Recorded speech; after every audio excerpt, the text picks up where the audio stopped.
আর 5টা 5 স্পেশাল নিয়ে আমি অতনু রয়েছি আপনার সঙ্গে। আপনাদের মনে আছে নিশ্চয়ই, এই যখন চাকরি নিয়ে কথা হচ্ছিল তখন বলা হচ্ছিল যে এই সব কিছুর মূলে হচ্ছে ওএমআর শিট। এই ওএমআর শিট নষ্ট হয়ে গেছে, কিন্তু ওএমআর শিট যদি নষ্ট না হতো তাহলে প্রমাণ হয়ে যেত খুব সহজেই যে ওএমআর শিট ট্যাম্পার করা হয়েছে কিনা, যোগ্য অযোগ্য বিচার করা যেত, বেআইনিভাবে ঘুরপথে চাকরি কিভাবে হয়েছে সেসব হদিশ মিলত। তো এই ওএমআর শিট নষ্ট হলো কিভাবে, কার অনুমতিতে? সিবিআই জানাচ্ছে ওএমআর নষ্ট পার্থর কথাতেই। পার্থর কথাতেই ওএমআর নষ্ট করা হয়েছে। অমিত রয়েছে আমার সঙ্গে। অমিত, কিভাবে নিশ্চিত হচ্ছে সিবিআই যে পার্থ চট্টোপাধ্যায় ওএমআর শিট নষ্ট করার নির্দেশ দিয়েছিলেন?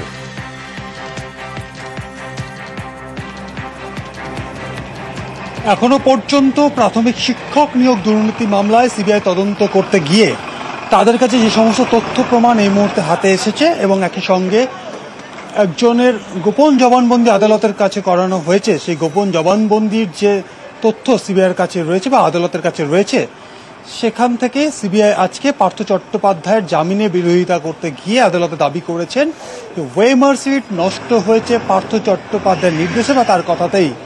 আমরা দেখেছি বিভিন্ন সময় এই প্রাথমিক শিক্ষক নিয়োগ দুর্নীতি মামলা কখনো কলকাতা হাইকোর্টে বা কখনো ট্রায়াল কোর্ট অর্থাৎ বিচার ভবনের যে সিবিআই আদালত রয়েছে, বিভিন্ন সময় ওএমআর শিটের প্রসঙ্গ এসছে, ওএমআর শিট নষ্ট করে দেওয়ার তথ্য এসছে।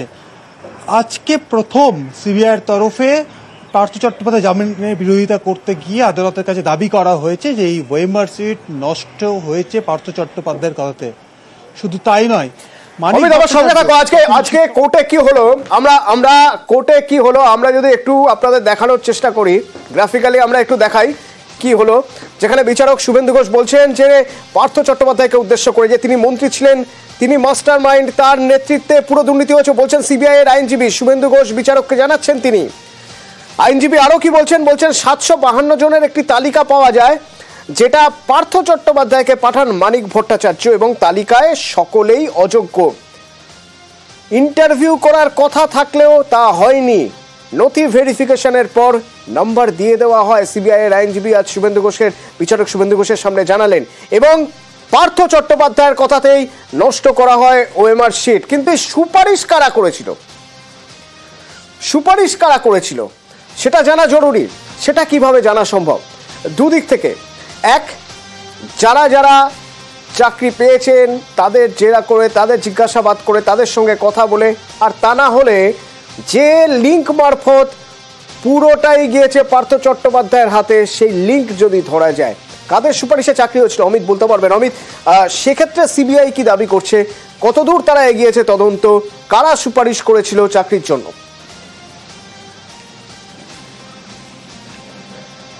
পার্থ চট্টোপাধ্যায়ের জামিনের বিরোধিতা করতে গিয়ে বিচারক শুভেন্দু সাহার এজলাসে সিবিআইয়ের তরফে যিনি আইনজীবী সওয়াল করছেন তিনি আরও একটি বিষয় সামনে এনেছেন।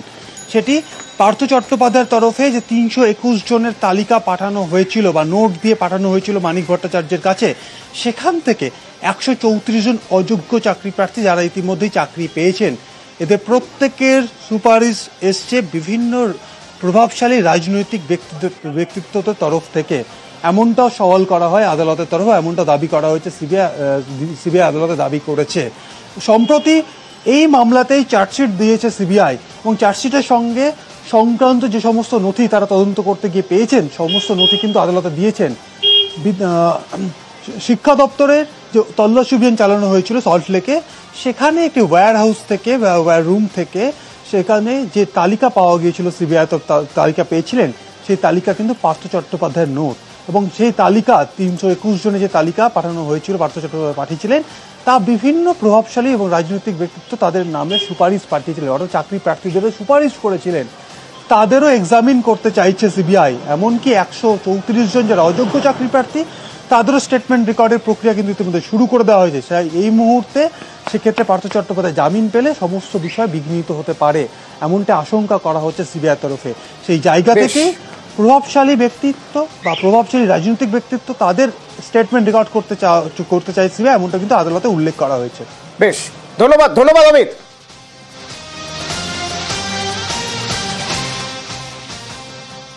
জাল ওষুধের রমরমা, চতুর্দিকে জাল ওষুধ। এই জাল ওষুধ ধরা পড়ছে একের পর এক, কিন্তু এই জাল ওষুধ আমাদের রাজ্যে আসছে কোথা থেকে?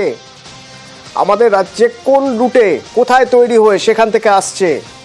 বাসে করে আসে ওষুধ, যাতে চট করে ধরা না যায়। রুটটা কি দেখাবো বিরতির পর, সঙ্গে থাকুন।